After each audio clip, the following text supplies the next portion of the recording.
हमारी बात पर ध्यान देना।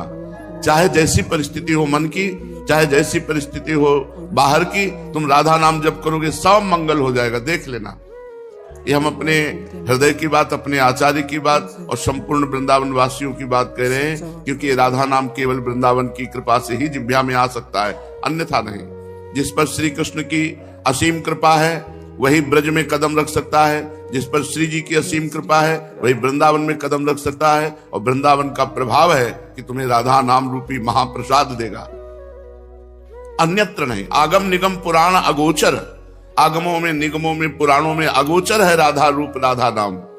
इसलिए बड़े कृपा पात्र हैं जो वृंदावन की पावन भूमि में बैठकर भगवत चर्चा सुन रहे हैं। राधा नाम की महिमा सुनकर आप राधा नाम को अपनी जिह्वा पे विराजमान कर लीजिए, बस सब हो जाएगा, इसी से सब हो जाएगा।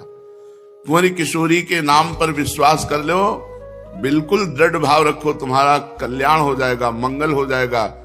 और अगर श्री जी के रसिकों का संग होकर कहीं उपासना का रंग चढ़ा तो श्री जी की सेवा मिल जाएगी। पूज्यपाद श्री उड़िया बाबा जी महाराज। नाम जापक को क्या त्यागना चाहिए? हमारे जिह्वा पे निरंतर नाम चलता रहे, इसके लिए हमें क्या त्याग करना चाहिए? बोले पहला, व्यर्थ भाषण। अगर नाम जब निरंतर चलना है, क्योंकि चिंतन तभी होता है जब हमारा व्यर्थ भाषण होता है, तो व्यर्थ चिंतन होता है। व्यर्थ भाषण बेकार की बातें, एक लोग बेकार की बातें 2-2 घंटे 4-4 घंटे बैठे आग में सेक रहे हैं, सर्दी का समय है, और प्रपंच की बात, कोई एक बार रामकृष्ण हरि नहीं। ऐसे लोगों के बीच में नहीं बैठना चाहिए, ऐसे लोगों की बातें नहीं सुननी चाहिए। व्यर्थ भाषण, फिर व्यर्थ चिंतन। बाबा ने कहा व्यर्थ चिंतन, व्यर्थ चिंतन प्रभु के सिवा और जो कुछ भी चिंतन होता है, जो बहुत सोच विचार करते रहते हैं, बहुत मनोराज्य करते रहते हैं, बहुत कल्पना करते रहते हैं, इनका समय बहुत व्यर्थ जाता है।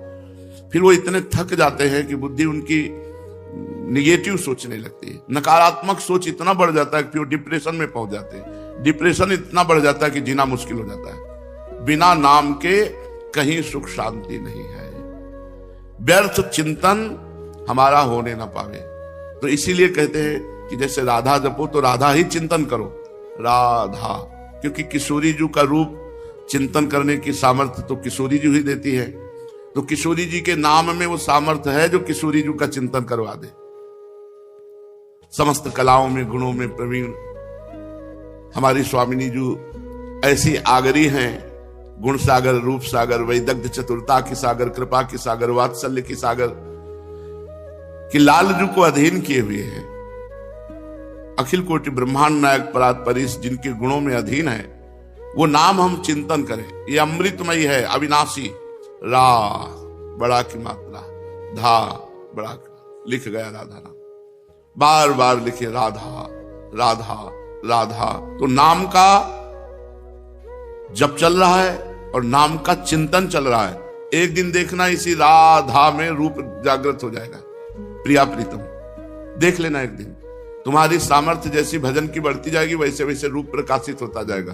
और रूप प्रकाशित होने का मतलब है चित्त का लुट जाना, और चित्त लुट जाने का मतलब है परम पद मिल जाना। प्रिया प्रीतम में चित्त लुट गया तो परम पद के अधिकारी बन गए। तो व्यर्थ भाषण छोड़ो, व्यर्थ चिंतन छोड़ो, और व्यर्थ दर्शन छोड़ो। ये आंखें बहुत चलाते रहते हैं लोग, आंखों को थोड़ा मर्यादा में रखो, उचित देखो, अनुचित मत देखो। बात करना है तो चरणों की तरफ देख के बात करो, रास्ता चलना है तो रास्ते को देख के चलो। कोई बात है, ठीक है, कभी ऐसा हुआ, एक बार दृष्टि चली गई, दृष्टि संभालो तभी भजन होगा। दृष्टि चलाते घूमोगे तो भजन नहीं होगा। ए भाई, जिनके पास मोबाइल है बहुत सही ढंग से प्रयोग करो, उसका गलत प्रयोग मत करो, उसमें अवगुण जो है उनको मत देखो। भगवत मार्ग के पथि को, नेत्रों को संभालो, जितनी आवश्यकता है उतना ही खोलो, अन्यथा नहीं। पूरा संसार भरा हुआ है उसमें। व्यर्थ दर्शन से बचो और व्यर्थ श्रवण से बचो, बेकार की बातें सुनने से। और 5वां, व्यर्थ भ्रमण। ये 5 बातें नाम जापक को त्यागनी चाहिए। अब घूम रहे हैं बेकार का इधर से उधर, नहीं, चुपचाप आसन लगा के बैठो, भजन करो। किन्हीं किन्हीं का स्वभाव होता है, आसन में बैठो, या गर्दन झुकाओ, जिस लक्ष्य में जा रहे हो वहां जाओ, परिक्रमा दर्शन बस। संत समागम तो नेत्र झुकाए बस संत समागम में पहुंच गए। बहुत सावधानी की जरूरत। नाम जापक को व्यर्थ भाषण, व्यर्थ चिंतन, व्यर्थ दर्शन, व्यर्थ श्रवण और व्यर्थ भ्रमण, इनका त्याग कर देना चाहिए। भगवान के नाम स्मरण, भगवत लीलाओं के स्मरण, भगवत स्वरूप के स्मरण से व्यर्थ चिंतन दूर हो जाता है।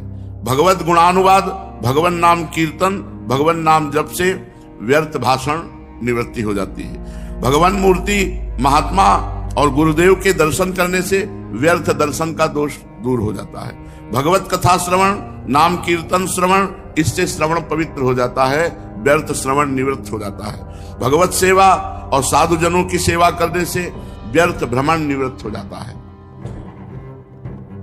यह हुआ नाम जापक की सावधानी। अब हम प्रेम मार्ग के प्रतीक हैं, तो हमारा प्रेम बढ़े घटे ना, तो किन बातों से प्रेम घट जाता है? पूज्यपाद उड़िया बाबा। पहला, जो बहुत ग्रंथों का स्वाध्याय करता है वो प्रेमी नहीं हो सकता है। जिज्ञासु तो हो सकता है, प्रेमी नहीं। प्रेमी को अब जैसे आप वृंदावन रस में जुड़ गए तो राधा सुधा निधि, श्रीमद चतुरासी जी, 42 लीला, यही अपने प्रिया प्रीतम के जस की ग्रंथ जो इन्हीं का पाठ करें, इन्हीं का स्वाध्याय करें। हमें चलना है बिहारी जी की तरफ, तो हमें छठी कराओ आगरा के किलोमीटर जान के क्या जरूरत है? जब हमें बिहारी जी जाना है तो अपनी दिशा की बात हम जाने, अन्य दिशा की बात जानकार करके कोई प्रवचन करना है क्या? तो बहुत ग्रंथ नहीं पढ़ना चाहिए। दूसरा, बहिर्मुख पुरुषों की बनाई हुई पुस्तकें और टीका नहीं पढ़नी चाहिए। हम कहते हैं जो हमारे सदग्रंथों की टीका प्रकाशित है उसी का भाव अपने जीवन में धारण कर लो। तो महापुरुषों की टीका पढ़े, अन्य की टीका ना पढ़े। बहिर्मुख पुरुषों के द्वारा बनाई हुई बहुत विचित्र विचित्र है। जो महापुरुषों को अनुभव हुआ उसी अनुभव में हम चले, हम अपने अनुभव न छापे। महाजनों गतेन सपंथा, महाजन जिस मार्ग में गए उसी मार्ग में चलने से भगवत प्राप्ति होगी। प्रेमी मार्ग में चलने वाले महान साधक को केवल महापुरुषों की बातें सुननी और पढ़नी चाहिए, बस, अन्य नहीं। बहुत ग्रंथ पढ़ना और बहिर्मुख पुरुषों की बनाई हुई पुस्तकें या टीका पढ़ना।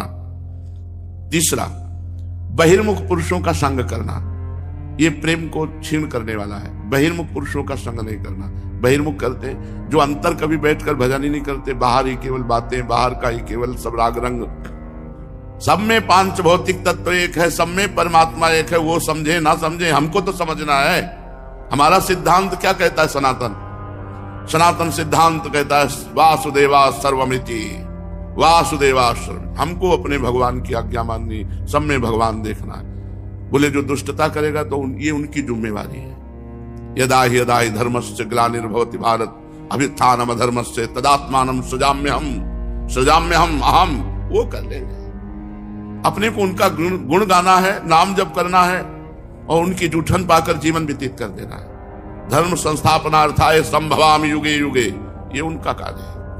हम उनका गुण गा रहे हैं, इसी से धर्म की स्थापना जितनी होनी। दीपक अपना प्रकाश दिखाता है, हाइलोजन अपना प्रकाश दिखाता है, चंद्रमा अपना प्रकाश दिखाता है, सूर्य अपना प्रकाश दिखाता है, पर सब अपूर्ण है। क्यों? सूर्य भी एक सीमित प्रकाश देने वाले, असीम प्रकाश भगवान देने वाले, जो सूर्य को भी प्रकाशित करते। समझना होगा। यहां अंदर घुसो, अंदर धर्म की स्थापना करो। बहिर्मुख पुरुषों का संग न करे और किसी व्यक्ति से अपनापन न होने पावे। प्रेमी को ये बहुत खास बात रखनी है, किसी से अपनापन न होने पावे। अपनापन केवल श्री जी से। इसी बात में सब क्षमा हो जाएगा। अवगुण करे समुद्र सम, गणत न अपनो जाने, ये मेरा है। अपना शब्द केवल श्री जी से जुड़ जाए। व्यवहार सबसे, सब जीवन सुप्रीति, रीति निवाहत अपनी। हमारी रीति है सुख देना, निष्काम भाव रखना। सबसे प्रेम करो निष्काम भाव से। अपनापन श्री जी से रखो, श्री जी के नाते सबसे प्रेम करो। पांचवा, उपदेशक बनना।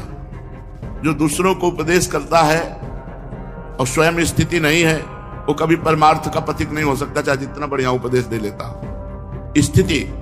स्थितिवान पुरुष, उसकी अब स्थिति में कोई फर्क नहीं पड़ना।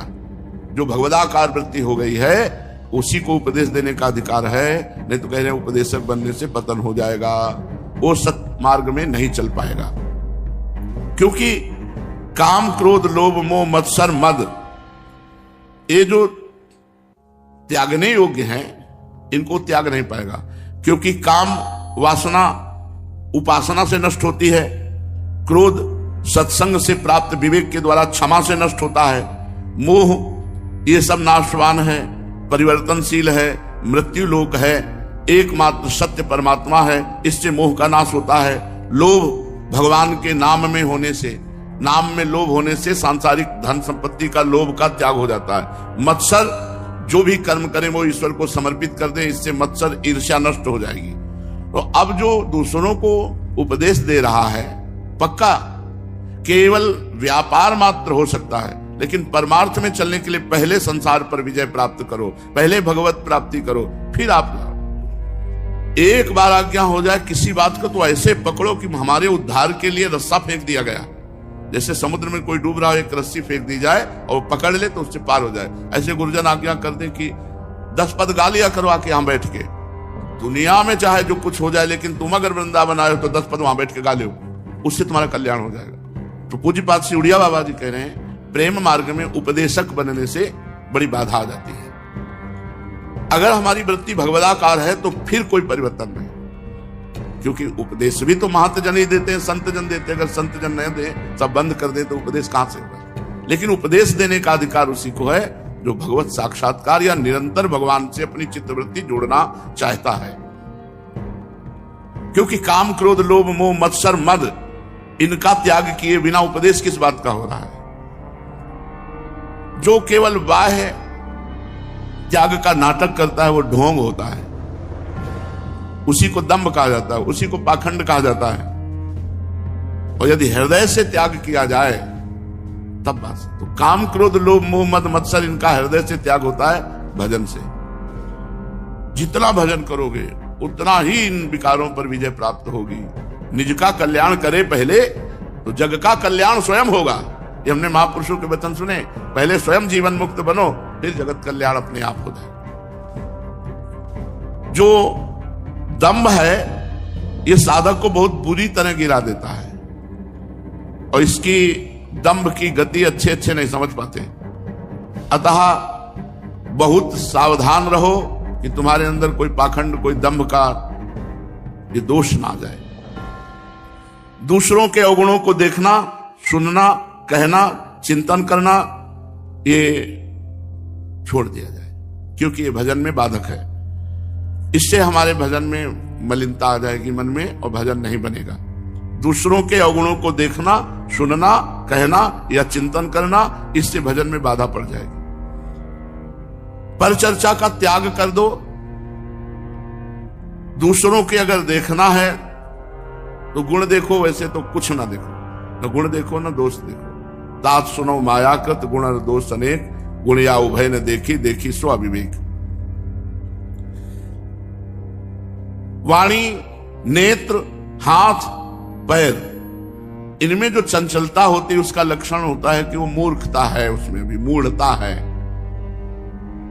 नेत्र चंचल, वाणी चंचल, हाथ चंचल, पैर चंचल, बैठे वो हिला रहे, पैर हिला रहे, ऐसे पैर हिला, शांत।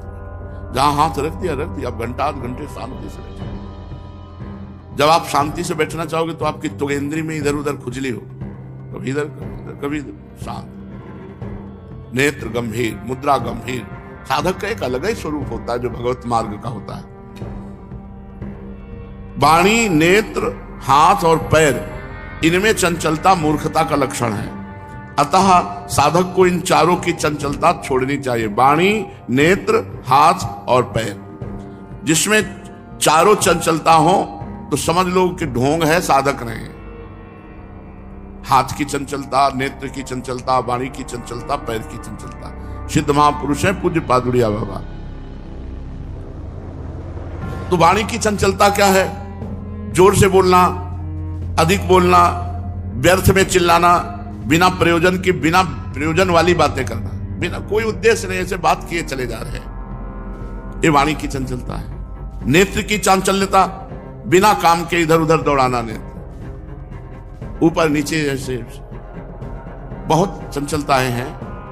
इनको संभालने के लिए ही ये महापुरुषों के वचन जो प्रायः सुनने को नहीं मिलेंगे, ग्रंथों में लिखे रखे हैं। नेत्र चांचल्यता भजन में बहुत बाधक है, कहीं ना कहीं फंसा देगी।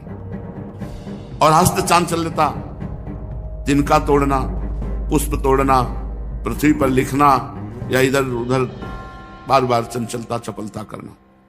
और पाद चंचलता, पैर हिलाना, बेढंगे ढंग से चलना आदि। वाणी, नेत्र, हाथ, पैर गंभीर मुद्रा में रहो। जो अति भाषण करता है, अति परिश्रम करता है, अति भोजन करता है और अति नींद लेता है, जो संसारिक धर्मों में बंधा हुआ है, दुष्टों का संग करता है, रुपए का लोभ रखता है, वो परमार्थ पे नहीं चल सकता। वो परमार्थ पे नहीं चल सकता। पूज्य बाबा जो अति भाषण करता है, बहुत बोलता रहता है, अति परिश्रम, बहुत बेकार की व्यर्थ की चेष्टाओं में अपनी शक्ति को खोता है, अति भोजन, बहुत भोजन पाता है तो सारी शक्ति भोजन पचाने में लग जाती, भजन काहे से करेगा। जो सांसारिक धर्मों में बंधा हुआ है, सांसारिक धर्म, देखो कोई किसी का पति, कोई किसी का पिता है, कोई किसी, इनकी महत्ता नहीं, महत्ता है भागवत सच्चिदानंद भगवान की चिंतन की। तो हम कार्य ये सब करें पर चिंतन प्रभु का करें, इनकी प्रधानता न रख लें। दुष्टों का संग और लोभ, रुपए का लोभ, ये परमार्थ में नहीं चलने देते। अति भाषण, अति परिश्रम, अति भोजन, अति निंदा और सांसारिक धर्मों के नियमों का पालन करने की बात, और दुष्टों का संग और धन का लोभ, ये शुद्ध परमार्थ में नहीं चलने देते। अपने कर्म को छोड़कर जो दूसरे के कर्म देखते रहते हैं वो प्रमादी होते हैं। जो दूसरे के दोष देखते रहते हैं उनमें रजोगुण आ जाता है। रजोगुण तमोगुण को बुला लेता है। रजोगुण तमोगुण होता है तब भजन नहीं होता। सात्विक पुरुष को चाहिए कि रजोगुण ना आने पावे, कम से कम रजोगुण ही ना आने पावे। तमोगुण आ जाएगा तो सो जाओगे, पर रजोगुण आ जाएगा तो विषय विलासिता में फंसा देगा। काम बिगाड़े भक्ति को, ज्ञान बिगाड़े क्रोध, और लोभ विराग बिगाड़े ही मोह बिगाड़े बोध। कामी पुरुष विशुद्ध भक्ति नहीं कर सकता, क्रोधी पुरुष विशुद्ध ज्ञान नहीं प्राप्त कर सकता, लोभी पुरुष विशुद्ध बैरागी नहीं हो सकता, मोही पुरुष बोधवान नहीं हो सकता। अतः काम, क्रोध, लोभ और मोह, इनसे जो विलग होते हैं वही भक्त होते हैं, वही ज्ञानी होते हैं, वही बैरागी होते हैं, वही बोधवान होते हैं। चलते हैं श्रीमद् भागवत महापुराण। सच्चिदानंद करुणामय भगवान श्री कृष्ण और बलराम कंस सिंहासन पर विराजमान है। संपूर्ण मथुरा मंडल की प्रजा बैठी हुई है और ब्रज के नंद बाबा आदि सब ग्वाल बाल भी गए हुए हैं। भगवान श्री कृष्ण और बलराम को अखाड़े में घसीटा चाणूर और मुष्टिक ने और कहा आओ हमसे युद्ध करो। श्री कृष्ण बलराम जी ने कहा हम तो बालक हैं, आप पहाड़ जैसे शरीर वाले, कुश्ती तो समान बल वालों से लड़ी जाती है। अरे उन्होंने कहा तुम बालक नहीं हो, तुम महावीर हो, ऐसा कहकर वो लिपट गए। और भगवान श्री कृष्ण से चाणूर और बलराम जी से मुष्टिक परस्पर कुश्ती के दांव पेच। एक घूंसा मारा चाणूर ने भगवान के वक्षा स्थल पर, तो जैसे हाथी को फूलों की माला मारो क्या फर्क पड़ता है, ऐसे भगवान को कोई फर्क नहीं पड़ा। संपूर्ण देखने वालों ने कहा यह अनर्थ हो रहा है, कहां दो नौ किशोर बालक और कहां ये बहुत पुराने वज्र के समान कठोर शरीर वाले बड़े बड़े पहलवान। नहीं नहीं, ये अनर्थ हो रहा है। जिस सभा में अनर्थ होता है उस सभा में विरोध करना चाहिए, हट जाना चाहिए, नहीं तो पाप का भागी होता है। भगवान श्री कृष्णचंद्र जी ने जब देखा कि संपूर्ण मथुरा मंडल की प्रजा को बड़ा इस बात पर दुख हो रहा है, तो बलराम जी को इशारा किया कि निपटाओ, बहुत देर खेलने से क्या फायदा। चाणूर को भगवान श्री कृष्ण ने दोनों भुजाओं में कस के पकड़ लिया, उठा के पटक दिया, पैर पकड़ के घुमा घुमा कर धरती पर जैसे कपड़ा पछाड़ा जाता है ऐसे पछाड़ पछाड़ के मार डाला। चाणूर के प्राण तो पटक कर घुमाने में ही निकल गए थे। उसकी वेशभूषा अस्त व्यस्त हो गई, केश मालाएं बिखर गईं, वो इंद्रध्वज के समान गिर पड़ा। इसी प्रकार मुष्टिक ने भी पहले बलराम जी को एक घूंसा मारा। इस पर महाबली बलराम जी ने बड़े जोर से एक तमाचा जड़ दिया। तमाचा लगने से वो कंपायमान हो गया और आंधी से उखड़े हुए वृक्ष के समान अत्यंत व्यथित और अंत में प्राणहीन होकर खून उगलता हुआ पृथ्वी पर गिर पड़ा। हे राजन, इसके बाद योद्धाओं में श्रेष्ठ भगवान बलराम जी ने अपने सामने आते हुए पहाड़ के समान बलवान कूट नामक पहलवान को खेल खेल में ही बाएं हाथ के घूंसे से उपेक्षा पूर्वक मार डाला। उसी समय भगवान श्री कृष्ण ने एक चरण का प्रहार किया तो शल पधार गया, तोशल को तिनके की तरह चीर कर दो टुकड़े कर दिए। इस प्रकार सल, तोशल, कूट, मुष्टिक, चाणोर, इन पहलवानों को भगवान ने मारा। अब और जो वहां पहलवान थे वो सब प्राण बचाकर अखाड़े से भाग पड़े। उनके भाग जाने पर श्री कृष्ण बलराम जी समवयस्क सखाओं के साथ कुश्ती का खेल खेलने लगे। मल्ल क्रीड़ा। कंस ये सब देख रहा था। भगवान श्री कृष्ण और बलराम जी की इस लीला को देखकर दर्शकों को तो बड़ा आनंद हुआ और जो वयोवृद्ध बैठे हुए थे वो आशीष देने लगे, धन्य हो, ऐसी प्रशंसा करने लगे। परंतु कंस बड़ा भयभीत हो गया। उसने विचार किया, कोयलिया पीड़ हाथी को मार दिया, चाड़ूर, मुष्टि, कूट, सल, तोशल इनको मार दिया। बचे हुए सब पहलवान भाग गए। भोजराज कंस ने कहा, बंद कर दो ये बाजे बजाना। बाजे बजाना बंद हो गए। अरे वसुदेव के इन दुष्चरित्र लड़कों को बंदी बना लो, गोपों का सारा धन छीन लो, नंद को कैद कर लो, वसुदेव शीघ्र मार डालो। उग्रसेन मेरा पिता है पर अनुयायियों के साथ शत्रुओं से मिला है, इसको जीता मत छोड़ो, मार डालो। ऐसा जैसे कोई पागल आदमी बोलता हो, ऐसे कंस बकवाद करने लगा। भगवान श्री कृष्ण ने छलांग मारी, वहीं अखाड़े से सीधे सिंहासन के समीप पहुंच गए। वेग पूर्वक छलांग मारकर मंच पर पहुंच गए जिसमें उच्च सिंहासन पर कंस विराजमान था। जब कंस ने देखा कि छलांग मार के मेरे समीप आ गए, अब वो बहुत घबरा गया। सहसा उठ खड़ा हुआ, हाथ में ढाल ली और तलवार, और भगवान श्री कृष्ण पर चोट करने का पैतरा बदलते हुए अवसर ढूंढने लगा। कभी दाईं ओर कभी बाईं ओर। भगवान श्री कृष्ण का तेज तो प्रचंड अत्यंत दुस्साह है। जैसे गरुण सांप को पकड़ लेते हैं वैसे ही भगवान ने पैतरा पकड़ करके कंस को बलपूर्वक अपने कब्जे में किया। भयवश कंस का मुकुट गिर गया। भगवान ने केस पकड़े, जैसे देवकी जी के विवाह के समय केस पकड़े थे वैसे केस पकड़े और ऊंचे मंच से फेंका तो रंग भूमि में गिराकर। परम स्वतंत्र भगवान श्री कृष्ण चंद्र विश्व के आश्रय हैं, फेंक करके उसी के ऊपर कूद पड़े। कूदते ही कंस के प्राण निकल गए। केस पकड़ के घसीटा और रंगमंच में नीचे फेंका और उसी के ऊपर कूद पड़े, सोई उसकी मृत्यु हो गई। भगवान सबके देखते देखते कंस की लाश को धरती पर घसीट घसीट कर मारने लगे, जैसे बलवान सिंह हाथी को। सबके मुंह से हाय हाय की ऊंची आवाज निकलने लगी। कंस नित्य निरंतर बड़ी घबराहट के साथ भगवान श्री कृष्ण का चिंतन करता रहता था। खाते पीते, सोते, चलते, बोलते, सांस लेते, सब समय भगवान श्री कृष्ण का द्वेष पूर्वक चिंतन करता रहता था। तो उसको दिखाई देता था हाथ में सुदर्शन चक्र लिए हुए भगवान श्री कृष्ण। इस नित्य चिंतन के फलस्वरूप वह चाहे द्वेष भाव से ही क्यों न किया गया हो, उसे भगवान के उसी रूप की प्राप्ति हुई जिसे सारूप्य मोक्ष कहते हैं।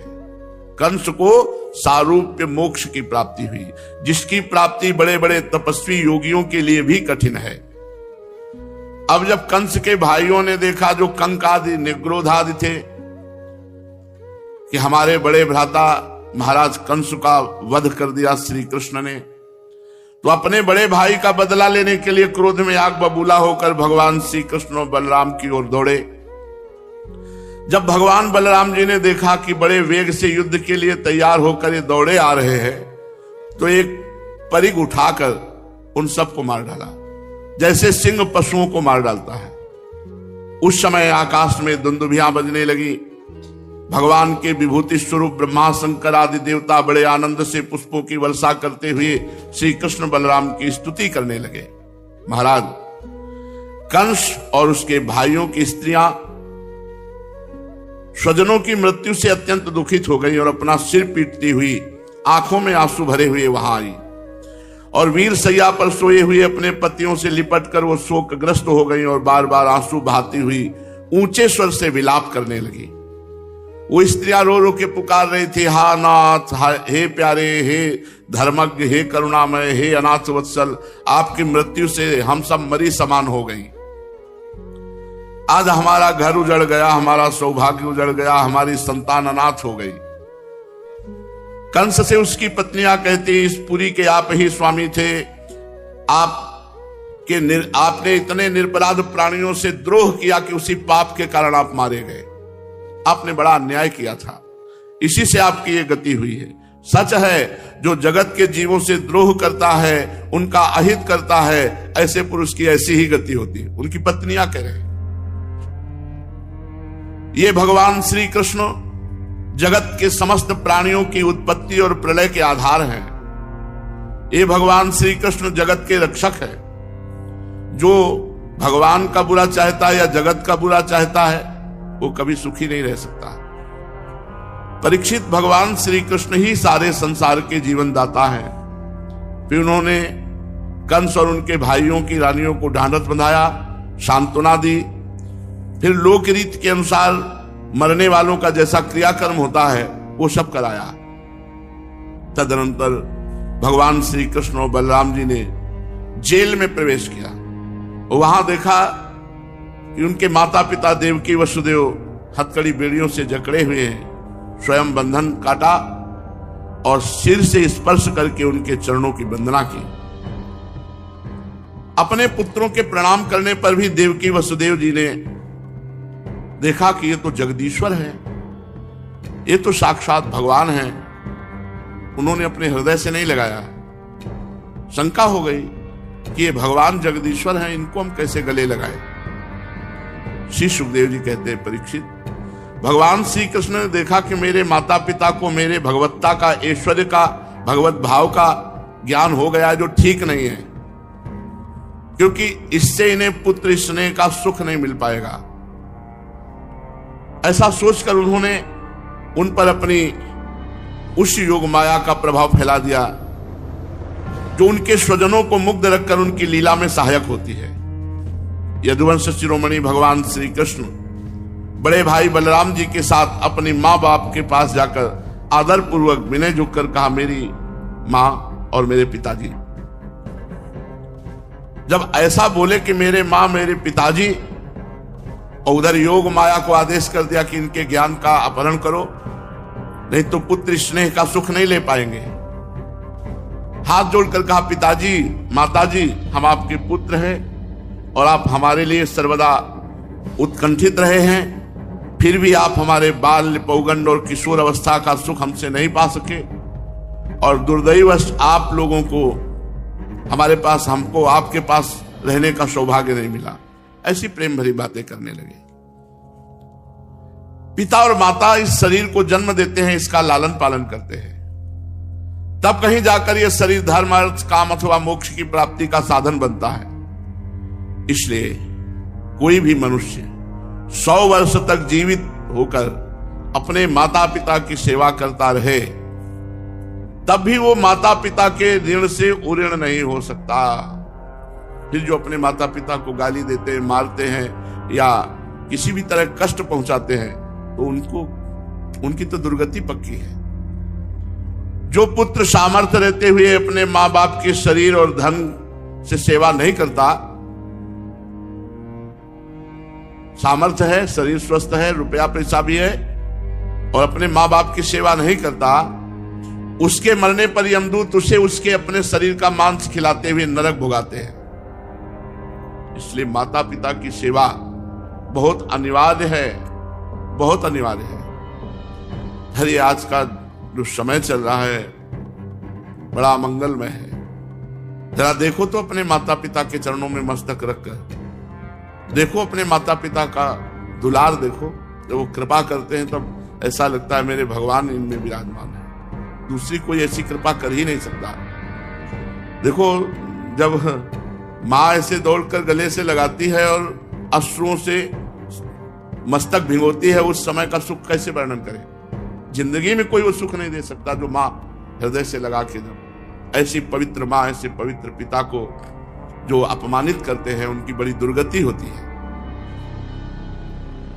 जो अपनी पत्नी का भरण पोषण नहीं करता, जैसे तुम्हें पाणी ग्रहण मिला तो तुमने जिम्मेवारी ली, उसकी जिम्मेवारी तुमने ली है। जो उनके माता पिता से बना वो तुम्हें दे दिया। कुछ लोग दहेज के लिए प्रताड़ित करते हैं, ये बहुत बड़ी निंदनीय बात है। अगर गरीब आदमी है, बेटी का ब्याह है, अपना जीवन धन बेटी दे रहा है और जो कुछ है वो दे ही दिया है, ऐसा कोई पिता नहीं होता कि बेटी के साथ कुछ देना, ऐसा नहीं। सबका हृदय उल्लसित होता है और बड़ा मंगलमय वो दिन होता है जब पाणी ग्रहण कन्यादान करता है, वो पिता बड़ा भाग्यशाली होता है।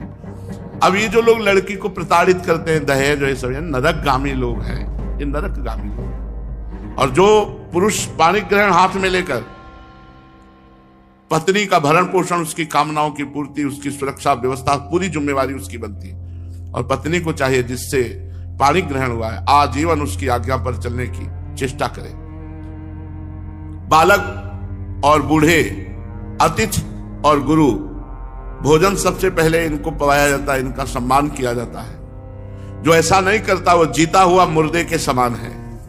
भगवान ने कहा, पिताजी हमारे इतने दिन आपसे विमुख गए, क्योंकि कंस के भय से सदा उद्विग्न चित्त रहने के कारण हम आपके पास नहीं आ पाए, आपकी सेवा नहीं कर पाए, इसलिए हम असमर्थ रहे, हमें क्षमा कीजिए। मेरी माँ और मेरे पिताजी आप दोनों हमें क्षमा करें। हाय, दुष्ट कंस ने आपको इतने इतने कष्ट दिए, परंतु हम परतंत्र रहने के कारण आपकी कोई सेवा शुश्रूषा न कर सके। श्री सुखदेव जी कहते, परीक्षित, लीला से मनुष्य बने हुए विश्वात्मा भगवान श्री कृष्ण की इस वाणी से मोहित होकर के देवकी वसुदेव जी ने गोद में उठा लिया, हृदय से लगाकर मेरे बेटा ऐसा कह के परमानंद में मगन हुए। ये योग माया का प्रभाव, नहीं तो जान गए थे ये पर ब्रह्म परमात्मा है, इसीलिए प्रथम बार प्रणाम करने पर हृदय से नहीं लगाया। योग माया का प्रभाव कि ऐसे स्नेह पास में बंध गए, पूर्णतः मोहित हो गए कि आंसुओं की धारा बहने लगी और श्री कृष्ण चंद्र जी और बलराम जी को हृदय से लगा लिया। गला रुंध गया, कुछ बोलने की सामर्थ्य न रही। देवकी नंदन भगवान श्री कृष्ण चंद्र जी इस प्रकार अपने माता पिता को सांत्वना देकर जेल में ही आगे बढ़े और महाराज उग्रसेन, जो यदुवंशियों के राजा बना दिए गए थे, उनके पास गए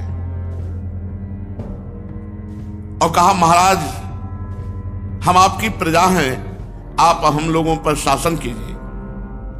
राजा ययाति का साफ होने के कारण यदुवंशी राज सिंहासन पर नहीं बैठ सकते, परंतु मेरी ऐसी इच्छा है, इसलिए आपको कोई दोष नहीं होगा। जब मैं सेवक बनकर आपकी सेवा करता रहूंगा तो बड़े बड़े देवता भी सर झुकाकर आपको भेंट देंगे। ये दूसरे नरपतियों के बारे में तो कहना ही क्या। परीक्षित, भगवान श्री कृष्ण सारे विश्व के विधाता हैं। उन्होंने जो कंस के भय से व्याकुल होकर इधर उधर यदुवंशी भाग गए थे, वृष्णिवंशी, अंधकवंशी, मधुर, दासार, कुकुर आदि, उन सब वंशजों को बुलाया। उन्हें घर से बाहर रहने पर बड़ा क्लेश उठाना पड़ा था। भगवान ने उनका सत्कार किया, सांत्वना दी और खूब संपत्ति देकर सबको मथुरा में वास कराया। सारे के सारे यदुवंशी भगवान श्री कृष्ण तथा बलराम जी के बाहुबल से सुरक्षित थे। भगवान की कृपा से उन्हें अब किसी प्रकार की कमी नहीं, किसी प्रकार की व्यथा नहीं, दुख तो था ही नहीं। उनके सारे मनोरथ सफल हो गए, वे कृतार्थ हो गए। अब वे अपने अपने घरों से आनंद कंद भगवान का चिंतन करते हुए समय व्यतीत करने लगे। भगवान श्री कृष्ण का मुखारविंद आनंद का सदन है, नित्य प्रफुल्लित है, कभी ना कुम्हलाने वाला कमल है। प्रभु का सौंदर्य अपार है। सदस्य हास चितवन मुखारविंद पर नाचती रहती है। यदुवंशी दिन प्रतिदिन भगवान का दर्शन करके आनंद मगन रहते हैं। मथुरा के वृद्ध पुरुष भी युवकों के समान बलवान और उत्साही हो गए थे, क्योंकि सबके ऊपर भगवान की दृष्टि पड़ी थी। वे अपने नेत्रों के दोनों से बार बार भगवान के मुखारविंद का अमृतमय मकरंद रसपान करने, इसलिए बूढ़े बूढ़े भी जवान लगने लगे थे मथुरा में। अब देवकी नंदन भगवान श्री कृष्ण और बलराम जी नंद बाबा के पास आए और गले लग करके कहने लगे, बाबा, आपने और मां यशोदा ने बड़े स्नेह और दुलार से हमारा लालन पालन किया है।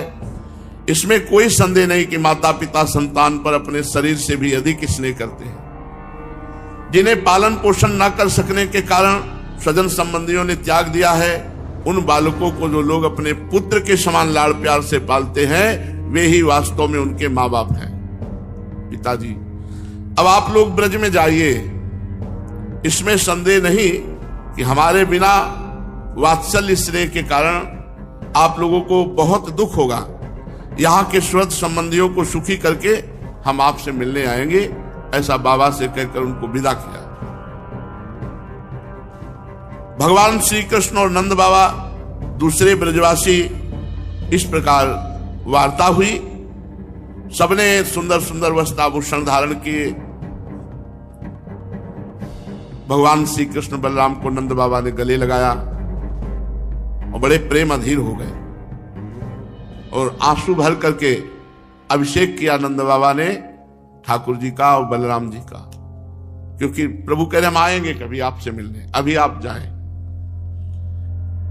इसके बाद भगवान वहां से विदा हुए और नंद बाबा ब्रज के लिए चले। वसुदेव जी ने अपने पुरोहित गर्गाचार्य और दूसरे ब्रह्म ऋषियों को बुलाकर श्री कृष्ण बलराम का विधि पूर्वक द्विजात समुचित यज्ञोपवीत संस्कार कराया। अगर यज्ञोपवीत पड़ा हुआ है और गायत्री अनुष्ठान है, उसके सामने कोई बाधा विघ्न नहीं। यज्ञोपवीत ब्रह्म शक्ति है, द्विजाति को धारण करने का अधिकार है। कोई बिरले ऐसे हैं जो इस धर्म का पालन करते हो। वसुदेव जी ने गर्गाचार्य और अन्य ब्राह्मणों को बुलाकर यज्ञोपवीत संस्कार कराया भगवान श्री कृष्ण और बलराम का। बड़ी महिमा यज्ञोपवीत की। अगर यज्ञोपवीत पड़ा हुआ है तो भूत प्रेत नहीं आपको छू सकते। यज्ञोपवीत पड़ा हुआ है तो आपका कोई मारण मोहन वशीकरण उच्चाटन नहीं कर सकता। पर महत्ता ही नहीं समझते हैं, आज के बच्चे महत्ता नहीं समझते। 12-13 में गायत्री अनुष्ठान प्रारंभ हो जाता है तो बुद्धि प्रकाशित होती है। बड़ा सब धर्म विपरीत आचरण हो रहा है। खूब दक्षिणा दी, वस्त्राभूषण ब्राह्मणों को दान किए, गौओं को सोने की मालाएं और सोने से जटित चादरें उड़ा करके दान की। वसुदेव जी भगवान श्री कृष्ण और बलराम के जन्म नक्षत्र में जितनी गौएं मन ही मन संकल्प कर दी थी, तो कंस के भय से वो सब दे नहीं पाए थे। अब उनका स्मरण करके ब्राह्मणों को सब गौएं दी जो भगवान के जन्म नक्षत्र के समय संकल्प किया था।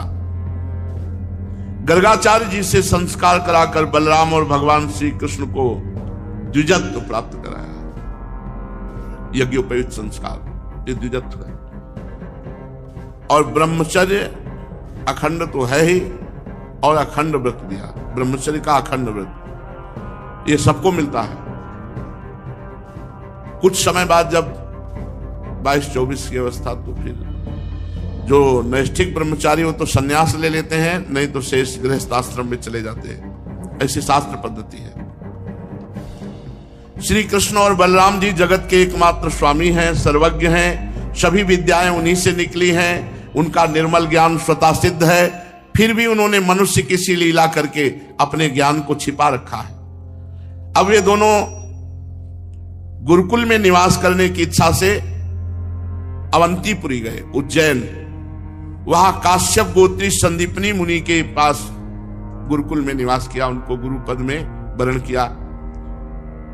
दोनों भाई विधि पूर्वक गुरु जी के पास रहने लगे।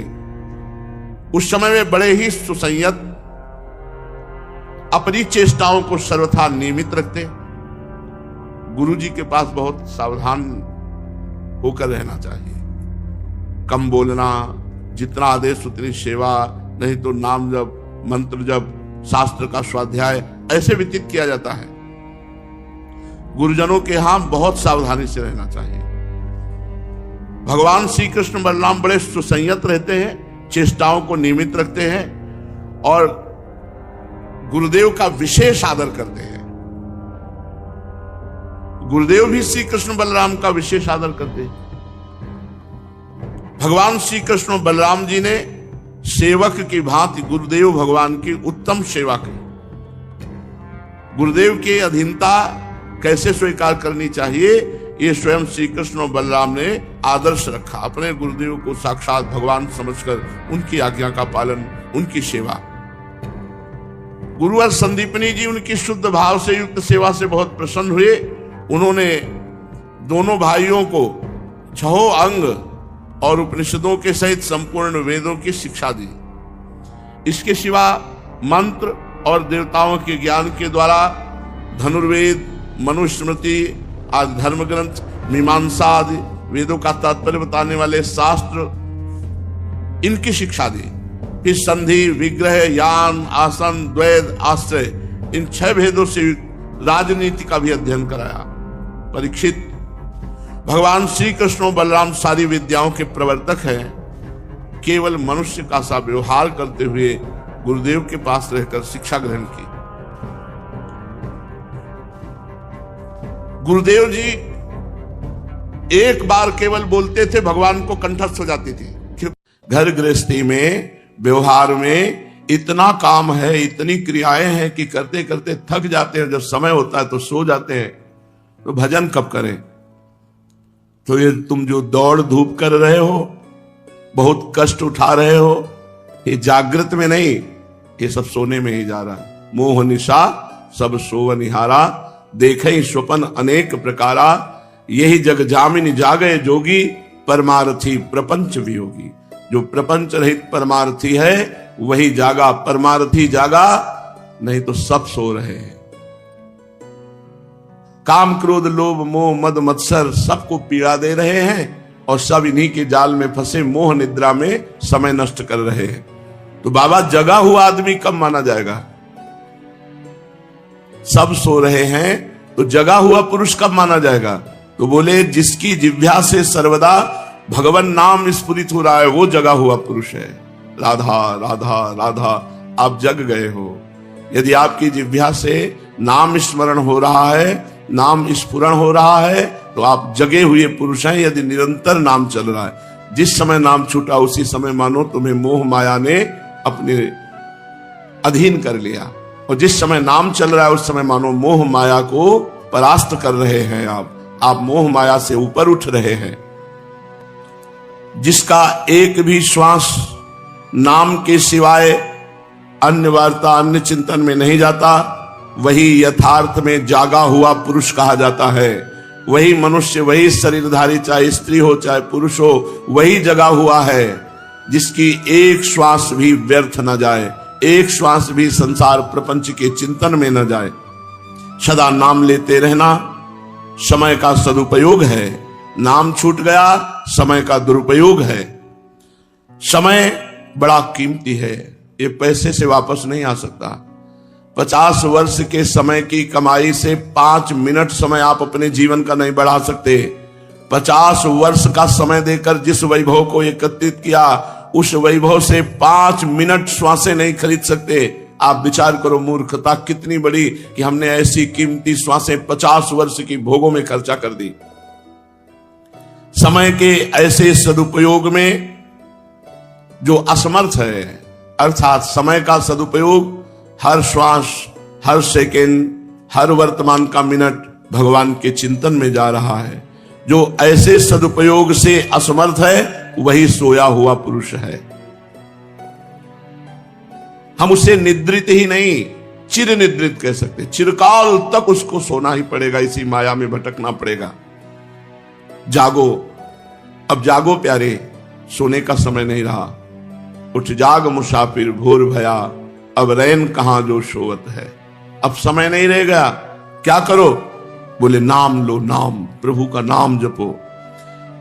ये बात आपसे कहता हूं, किंतु क्या तुम नाम के अतिरिक्त सब साधनों का त्याग करके केवल नाम में लग गए हो? अगर लग गए हो तो धन्याति धन्य हो गए हो।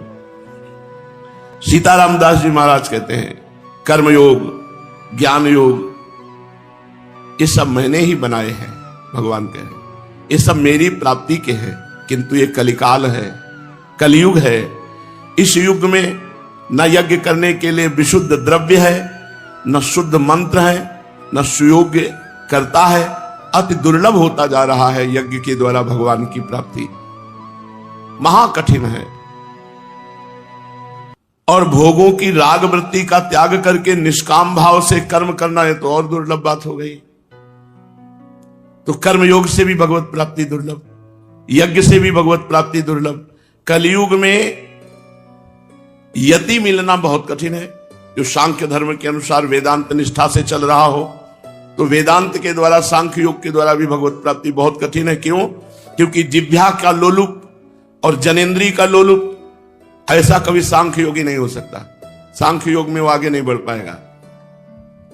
बहुत विचार करके शास्त्रों का यह निर्णय किया गया कि यदि तुम अपनी वाणी से ही केवल बोलते रहे नाम, राधा राधा राधा राम कृष्ण हरि, उच्च स्वर से नाम लेने का स्वभाव बना लिया, बहुत बड़ा आपका अपने ऊपर उपकार हो जाएगा। आपका अपने ऊपर बहुत बड़ा उपकार हो जाएगा यदि आप नाम लेना शुरू कर दें। उपांश और मानसिक के चक्कर में ना पड़े, बोल बोल के राधा राधा राधा राधा। नरसिंह पुराण में लिखा है कि जो साधु चित्त मेरा उच्च स्वर से नाम निरंतर गायन करता रहता है, वो अपने को ही केवल नहीं, वो बहुत से प्राणियों को भगवत प्राप्ति कराने में समर्थ हो जाता है। देखो भाई, प्रभु का नाम है, चाहे मानसिक जपो, चाहे उपांश जपो, चाहे वैखरी वाचिक जपो, ये तुम्हें कृतार्थ और पवित्र कर देगा। तुम मानसिक की चिंतन में ना फंसो कि मानसिक हो, क्योंकि मानसिक बड़े सिद्ध पुरुषों का होता है। जहां थोड़ा मानसिक में गए, 10-5 बार नाम लिया, मन भाग गया, संसार में भटकता रहा। जबान से जपो नाम, जीह जप जागे जोगी, परमार्थी प्रपंच वियोगी। तुम उच्च स्वर से भगवान का नाम लो। जो जिह्वा केवल भगवान का नाम लेती है, गंदी बातें नहीं करती है, वो समस्त जगत वासियों का परम मंगल करती है। क्योंकि वो छू जाए तो सामने वाले के पाप नष्ट, देख ले तो वो निष्पाप, और कहीं भगवत चर्चा करने का बैठ के सौभाग्य मिले। समझ लीजिए, कलयुग में विशेष गुण है जो बड़े बड़े तपस्याओं के द्वारा अन्य युगों में भगवत प्राप्ति करना कठिन था। कलयुग में केवल नाम के द्वारा भगवत प्राप्ति हो जाएगी। नाम साधना बड़ी सरल साधना है, ये जिह्वा से ही होती है। बार बार जिह्वा से उच्चारण करते रहो। क्या पैसा लगता है? काम करते जाओ शरीर से और मुख से नाम जपते जाओ। योगी और ज्ञानी सब कुछ हो जाओगे यदि नाम जप करोगे तो। सच्चे योगी बन जाओगे। सच्चे नाम जापक को सब सिद्धियां प्राप्त हो जाती है, योग की भी, ज्ञान की भी, भक्ति की भी। बस इसमें थोड़ा संयम का अभ्यास करना पड़ता है। निरंतर नाम चलाने के लिए थोड़ा भूखा रहना पड़ेगा। अघा के भजन नहीं होता है। पेट खूब छका हुआ है, भजन में अरुचि रहेगी, स्वाद नहीं मिलेगा। निरंतर भजन करने का यदि भाव हो तो भोजन को संयम में लाओ। विषय भोग, निद्रा, हंसी, जगत प्रीति, बहुबात, इनको संयम में लाओ। बहुत बात करना छोड़ो, जगत से संबंध छोड़ो। निरंतर अपने प्रभु का यदि भजन करना है तो नींद को कम लो और बातचीत, हंसी मजाक, इस पर कंट्रोल करो, तभी आप भजन निरंतर कर पाएंगे। इस नाम साधना में कोई विशेष परेशानी नहीं है। केवल केवल केवल निरंतर नाम जप करना है। बैठा लो दिमाग में कि अब नाम जप ही सर्वोपरि कलयुग का वो साधन है जिससे भगवत प्राप्ति होती है। जो निरंतर नाम जप करता है, भगवान उस भक्त को अपने हाथ से पकड़े रहते हैं। नाम जप कर रहे हो, इसका मतलब भगवान आपको पकड़े हुए हैं, और भगवान उसे धीरे धीरे हर कदम भक्ति के भाव की ऊंचाई में लेते चले जाते हैं। त्याग करो, त्याग करो उस व्यक्ति का जिसके संग से नाम छूटे। त्याग करो उस वस्तु का जिसके भोग करने पर नाम छूटे। जिस प्रकार बादल की ओर देखते देखते चातक की समस्त इंद्रियां अवरुद्ध हो जाती हैं, उसी प्रकार अविराम नाम लेते लेते भक्त बाह्य जगत को भूल जाता है, ऐसी समाधि लगती है। नाम जपते जपते नामाकार वृत्ति है, वो शांत एकदम, अंदर भी शांत बाहर भी शांत। मेरा भक्त जब सोता है तो मैं उसके सर को अपनी गोद में रखता हूं, जो नाम जापक सोता है। जब नाम जापक नाम जपते हुए सोता है तो जैसे तकिया, भगवान उसकी तकिया बन जाते हैं। वो मेरे गोद पर सिर रखकर सोता है।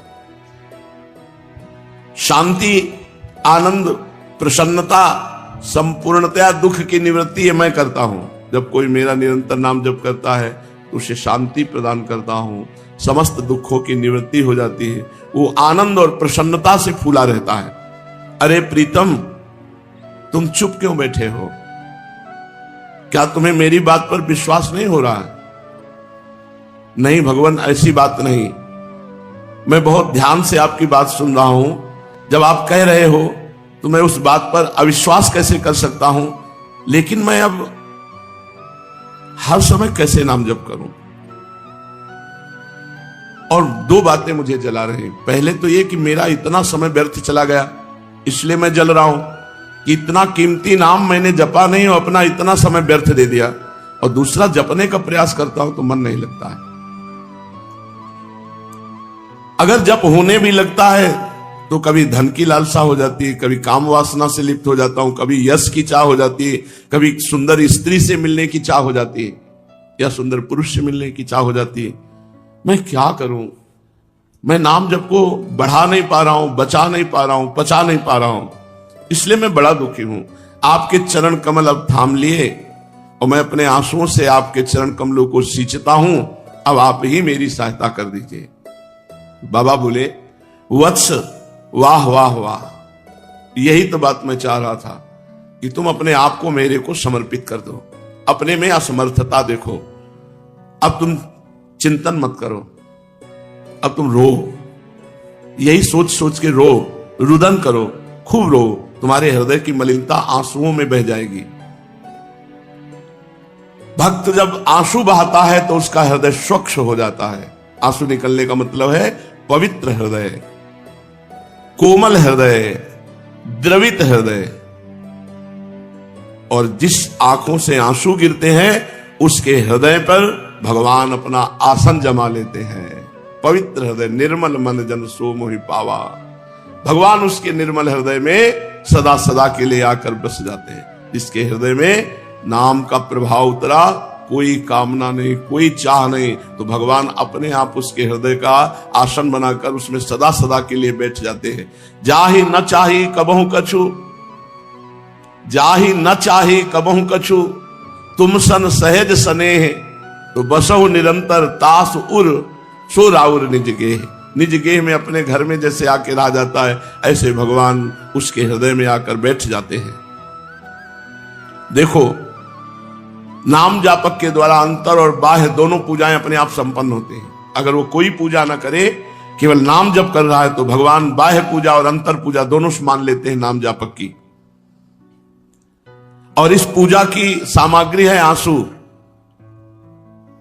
राधा राधा राधा राधा, और आंखों से आंसू, बहुत बढ़िया पूजा हो रही। भगवान बहुत प्रसन्न हो जाते हैं इसी पूजा से। मेरी अंतर और बाह्य पूजा हो गई, और उसका उपचार है अश्रुजल। अश्रुजल ही मेरी पूजा है।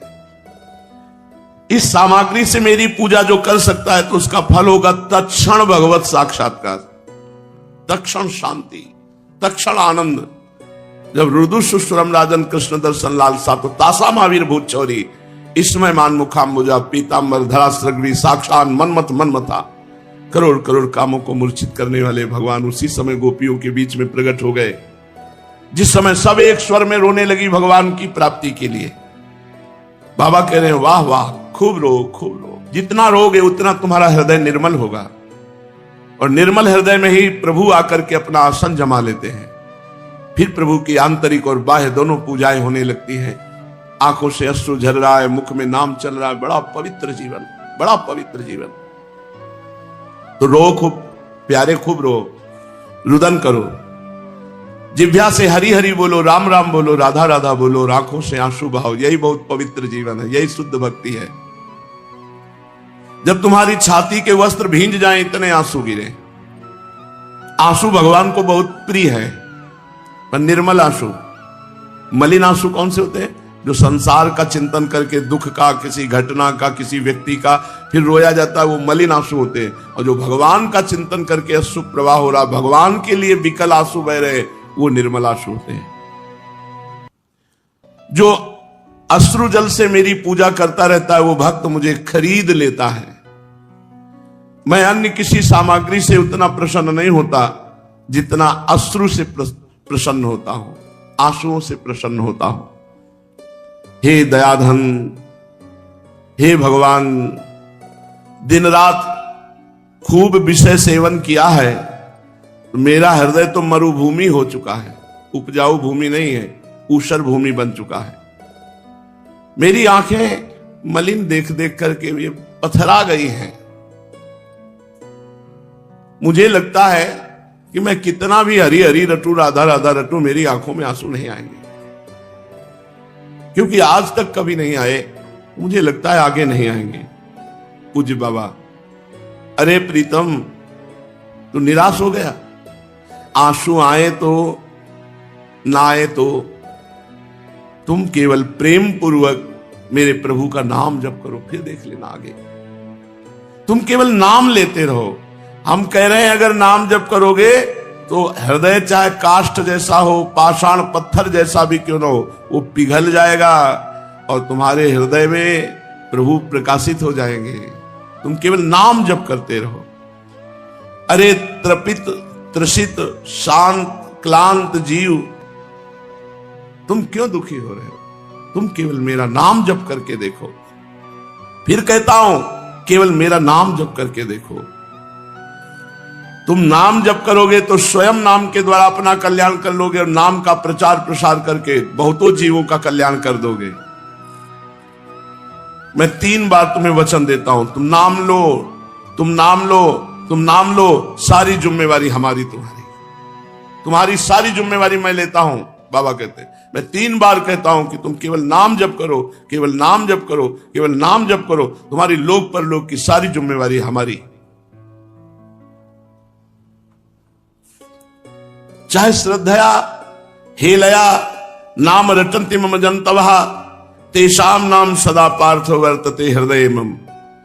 श्रद्धा से या अवहेलना पूर्वक जो मेरा नाम लेते हैं, मेरे हृदय में वो अंकित हो जाते हैं। जितने नाम लोगे वो सब भगवान के हृदय में अंकित हो गए। तुम काउंटर से गिनो चाहे ना गिनो, माला से गिनो चाहे ना गिनो, प्रभु के हृदय में वो पहुंच गए। राधा बोला ये नाम गया प्रभु के पास, क्योंकि नाम और मैं अलग नहीं हूं, मैं नाम में समाया हुआ हूं। नाम लेने वाले भक्तों के हृदय से मैं चाह कर भी कभी अलग नहीं हो सकता। जैसे डोरी हाथ में हो तो पतंग कहां जाएगी? पतंगो यथा त्वाम अनुभ्राम्यमाणः। भगवान कह रहे हैं नाम जापक हृदय से मैं चाहूं भी तो नहीं जा सकता हूं, क्योंकि नाम रूपी पतंग की डोर वो पकड़े है, तो हरि रूपी पतंग कहां जाएंगी? प्रीतम, नाम लेने वाला भक्त मुझे सबसे अधिक प्रिय है। तुम नाम ले लो। क्या नाम लेने वाले भक्तों से भगवान कम प्रीति करते हैं? ऐसा बड़ी बड़ी तपस्या साधना करने वालों से ज्यादा प्रीति करते हैं? नहीं। तुम ये कैसी बात कह रहे हो? तुम प्रीतम हो और मेरे सामने तुम अन्य की बात कह रहे हो? नहीं, केवल नाम। अरे तुम्हें क्या हो गया है प्यारे? तुम मेरी बात को क्यों नहीं समझ रहे हो? प्रेम नाम से प्रकाशित हो जाएगा, प्रेम से प्रभु प्रकाशित हो जाएंगे। प्रेम से प्रकट हो ही मैं जाना। प्रेम एक अलौकिक वस्तु है। ये जब हृदय में आता है तो सब फीका लगने लगता है, पर ये आता उसी के है जो निरंतर नाम जप करता है। प्रेम की बात कह रहा हूं। महाराज दशरथ की याद आई। श्री सीताराम ओंकारनाथ जी महाराज कह रहे हैं, जब मैं प्रेम की बात कह रहा हूं तो महाराज दशरथ जी की याद आ गई। देखो कितना प्रेम है कि प्रभु से वियोग होते ही राम राम राम राम कहते हुए प्राण त्याग दिए। हा राम हा राम हा राम ऐसे कहते हुए प्राण। इतना अपार प्रेम दशरथ जी का है कि भगवान को देखे बिना जी नहीं सकते हैं। कौशल्या माता रात दिन रामाकार वृत्ति किए हुए जीवित है राम दर्शन की आशा में, पर दशरथ जी एक क्षण भी नहीं जीवित रह पाए। बंदो अवध भुआल सत्य प्रेम जहि राम सो, बिछुरत दीन दयाल तन तृण यू परिहरे हो। तिनके के समान शरीर को त्याग दिया भगवान का वियोग होते ही। देखो प्रेम कौशल्या मैया को रात दिन रामाकार वृत्ति की हुई रुदन करती रहती है। मैं क्या कहूं, जो दशरथ जी को प्रेम है, जो कौशल्या जी को प्रेम है, जो जनक नंदनी जानकी जी को प्रेम है, वही प्रेम नाम में छुपा हुआ है। अगर आप नाम जप करोगे तो वैसे ही प्रेम आपके हृदय में जागृत हो जाएगा। कंस के कारागार में वसुदेव देवकी को हथकड़ी बेड़ियों से जकड़े हुए हैं, लेकिन वो भगवान के चिंतन में उनको कोई कष्ट नहीं। क्या दिव्य प्रेम है देवकी वसुदेव जी का। भीषण कष्ट की परिस्थिति है, राक्षसी स्वभाव वालों का पहरा है, लेकिन भगवदाकार वृत्ति है देवकी वसुदेव जी की। नंद यशोदा जी का क्या वर्णन करें, वो तो प्रेम की विजय पताका है। नंद यशोदा जी ब्रजवासी जन, गोपिकाओं का प्रेम एक छत्र सर्वोपरि प्रेम। कहां तक कहूं, जितना गोपिकाओं में प्रेम है, नंद यशोदा मैया में प्रेम है, देवकी वसुदेव जी में प्रेम, वो सब नाम में विराजमान है। पांडवों को देखो,